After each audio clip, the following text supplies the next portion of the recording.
Hi everyone, I'm Joe, and this is the third video in what is becoming a bit of a series on this channel. I've been working on upgrading my system of teleportation, and today I'm excited to finally show off a new and improved design which is very easy to set up in your own world. The main advantage of my system is the ability to teleport to your choice of multiple stations from anywhere within the overworld or in dimensions. Additionally, it only requires 2 small machines, and I've also massively upgraded the customization aspect of all of the inner timings and clocks, which I'll go plenty into depth later in the video. Now, before I get into it, let's go over who this is even for, and why you should consider or not consider setting this up in your own survival world. So this was primarily designed for a vanilla single-player survival world, and is mostly going to benefit those worlds that are in the later stages of development. For instance, if you have multiple locations that are hundreds or thousands or hundreds of thousands of blocks away, and you frequently travel back and forth to them, then this system is really built for you. And even if you don't benefit as much from the time savings, because say your world is smaller or more compact, but you just think it's cool, well, I think it's easy enough to set up that maybe you should just give it a try.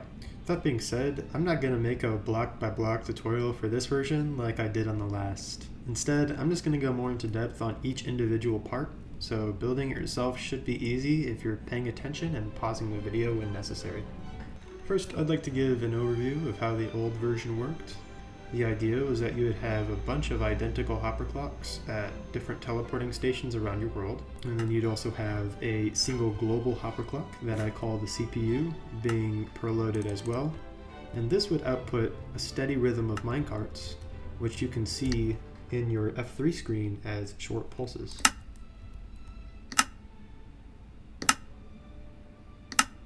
Because this clock and the minecarts are all being chunk loaded here, these pulses here would be visible anywhere in the dimension.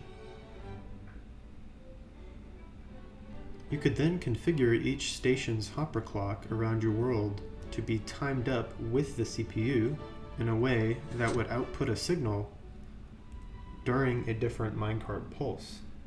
For example, Station 1 could have its hopper clock set to output a signal during the first pulse, the second station to the second pulse, and so on. That signal would then activate this piston connecting a player login detector to an interpearl stasis chamber.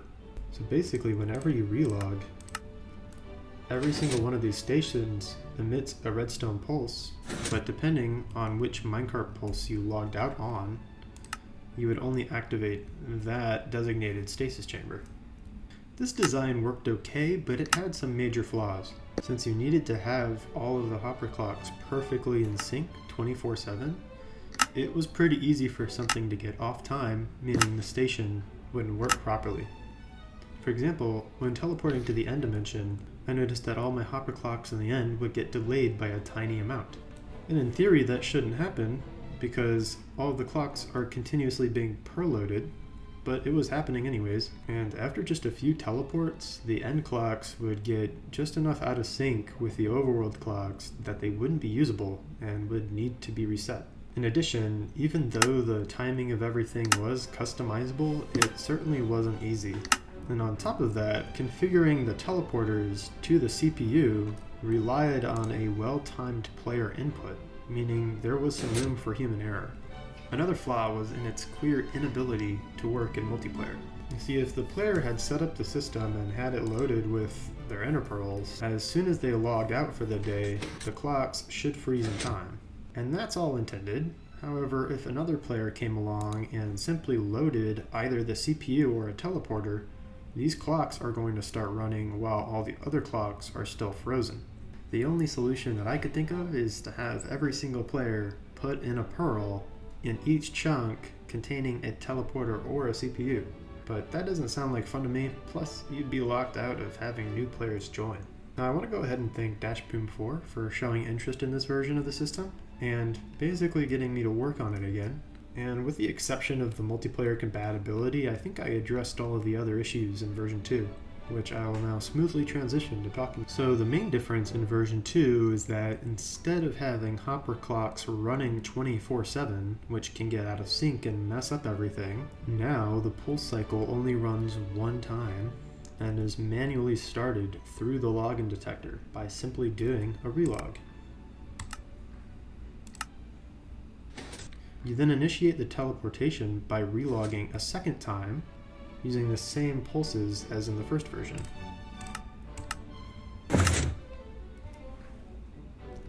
There's still a lot of configuration that has to happen, but I'm going to talk about all of that later since the number of items in each of these hopper clocks is unique and depends on a few factors.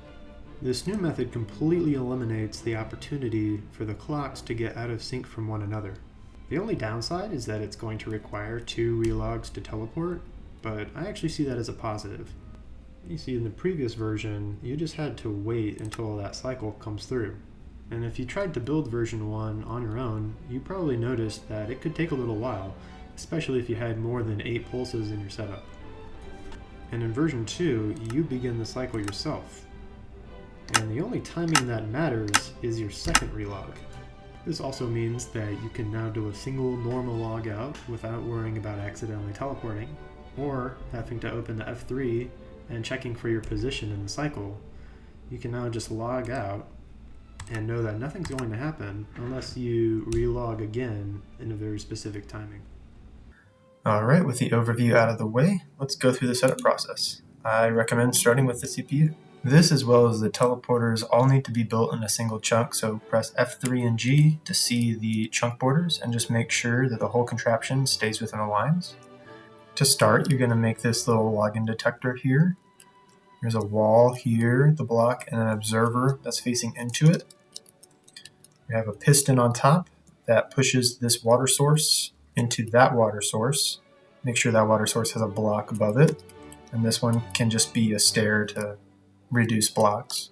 And then you just have this armor stand with Frostwalker boots on it. It can be 1 or 2. And if you're building this with the video here, just go ahead and put all the redstone down and don't worry about how many items are in each of these hoppers. I will go over configuring all of this later. And then here's what this backside looks like. This minecart contraption here can be a little awkward to build, but it's literally just a dropper, and then a dispenser on top like this, a hopper feeding back into the dropper, a rail, and then sand and cactus. And then you're just going to oscillate these, and I have 10 of them here. Then you'll just have redstone on top of all of these here with blocks in between. Finally, just make sure you have a minecart in each of the dispensers and the droppers. Like I said earlier in the video, it is important that this is all pearl loaded, so go ahead and build this up and then throw a pearl in, and make sure the entire contraption is within this chunk. There are a couple things to note here. First, in version 1, you had to build the CPU in a stronghold because you needed to sync it up with another CPU in the end dimension. In version 2, you still need to build an identical CPU in the end as long as you plan on using that dimension, but syncing the two together is now unnecessary, so feel free to build these anywhere in your respective dimensions. Second, since this all relies on this global entity count in the F3 screen, if you happen to have any farms running in loaded chunks that produce large amounts of entities, you might find it difficult to spot those pulses. I've been trying to find a way to make this menu system more friendly in that regard, but after hours of testing, I haven't yet found anything better, so I would love to hear some ideas in the comments. Now that you've built up your CPU, you can move on to your teleporters. You're going to want to build one of these machines for every single station that you want to access. And just like the CPU, the teleporter here starts with this login detector here, the walls and observers facing out, same exact contraption. This signal from the relog starts up a hopper clock with a unique number of items. And then once all these items get transferred over, you get a quick pulse to this pulse extender that's coupled with this piston that for a brief moment connects the same login detector to the interpearl stasis chamber. The chamber will activate and teleport the player if and only if you time that second relog with a given station's piston extension, which you will be able to time using those pulses from the F3 screen. For example, this specific teleporter is set to extend the piston during the 5th pulse So let's go ahead and demonstrate that. I'm going to go ahead and do a first relog and wait for the pulses. 1, 2, 3, 4, 5. Just like that. And then the second relog. And I get sent over to there. And it's important that you replace the pearl after use. Sometimes it doesn't work. There we go. Alright, now that you've built the CPU and the teleporters, it's time to configure them. This process just involves putting calculated numbers of items in the hopper clocks and the pulse extenders.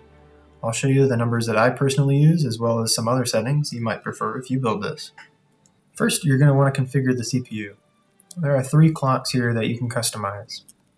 We're going to call these C1, C2, and C3.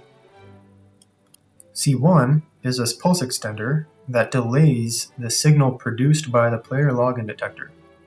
The reason this is important is because as soon as you load into your world, the chunks around you are going to take some time to load, and that amount of time is different for everybody. And if you get minecart entity pulses while your chunks are loading, you're probably going to miss those queues. So you'll want to add items into this hopper to delay the pulses to start once your chunks have actually loaded. I have 8 items in C1, which correlates to about 3 seconds of buffer time before the pulses begin. This is enough time for me to have all my chunks loaded at a 16 render distance, which is what I usually play at, but you can put however many items in here as you want. The higher the number, the longer the pulse extender is going to wait to fire the pulses, which means you'll have more time to have your chunks load before you actually get the pulses here. Just keep a note of this number because you're going to need it for later. If you happen to run on a slower computer and it takes more than 6 or 7 seconds to load your chunks on that second relog, I'd recommend setting your render distance down before relogging so you don't have to wait so long. Once all the items from this hopper go into this hopper, it'll fire a pulse that starts C2. This is just another pulse extender, which sets the overall duration of the pulse cycle. In other words, the total amount of time that you'll get pulses. The entire time C2 is on, it is giving continuous signal to C3, which is a repeater-based clock that dictates the frequency of the pulses. These 2 clocks in conjunction determine how many pulses you will receive. I currently have 8 items in my C2, and that gives me about 6.4 seconds of pulses. The speed of those pulses is controlled by C3, which I have at 8 redstone ticks. Since a redstone tick is 0.1 seconds, I'll get a pulse every 0.8 seconds. If you do the division there, getting a pulse every 0.8 seconds for 6.4 total seconds gives me 8 pulses.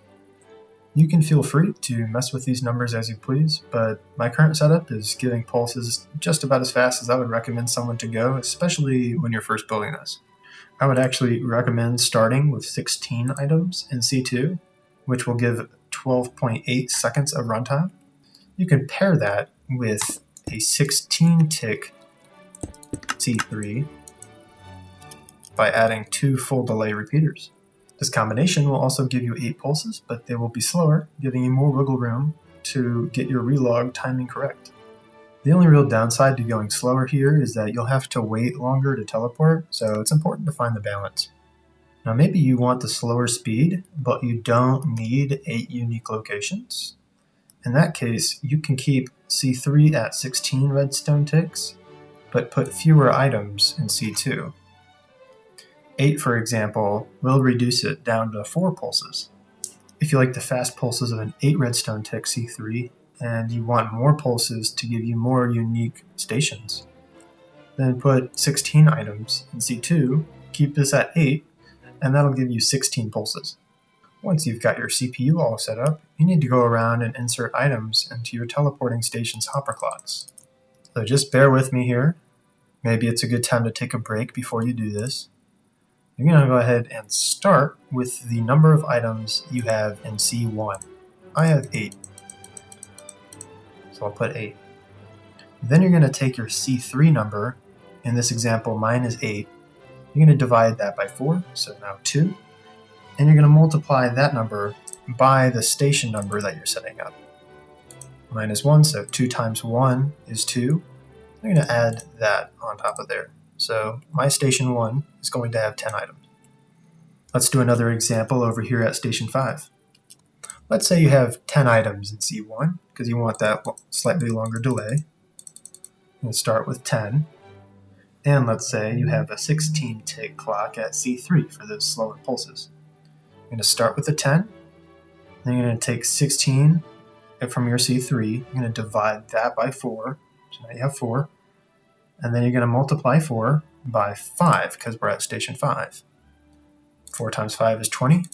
So you're going to add 20 to your first, and now you have 30. Once you have your hopper clock set up, you're going to want to put some items into this pulse extender. And since this pulse extender here dictates how long the piston extends for, it is really important that you don't have too many items here. Because if you do, this piston will extend, and then your next station is still going to extend as well. And if you have any overlap, then you could get sent to 2 different teleporting stations, and that's no good. So here's what I would recommend. If your C3 is set to 8 redstone ticks, just put 2 items in here. If you have it set to 12, I would make this 3 items, and if you have it at 16 redstone ticks, set it to 4 items. That way, none of the pistons will ever overlap, and you should not have a problem only teleporting to 1 station. One final thing with these teleporters, you can very slightly adjust the timing of the piston extension safely by adjusting this repeater here. Mine is set to 3 ticks, but if you want this to extend just a hair later, just put it to 4.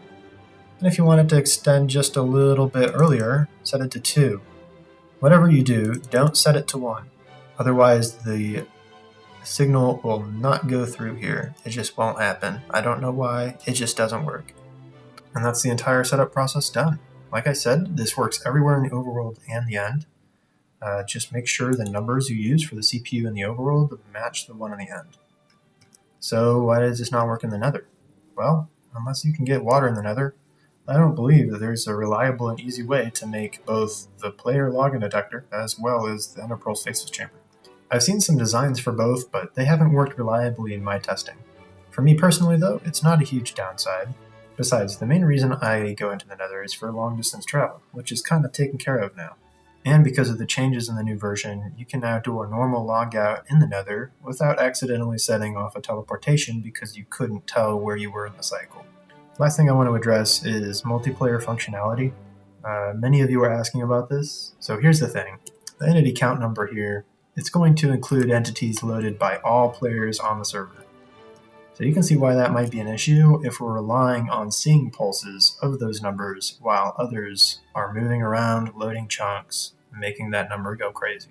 Again, if anybody has a better idea on a globally visible, easy to build menu, please try it out first and leave a comment. I would absolutely love to say that this works for multiplayer, but it just currently doesn't.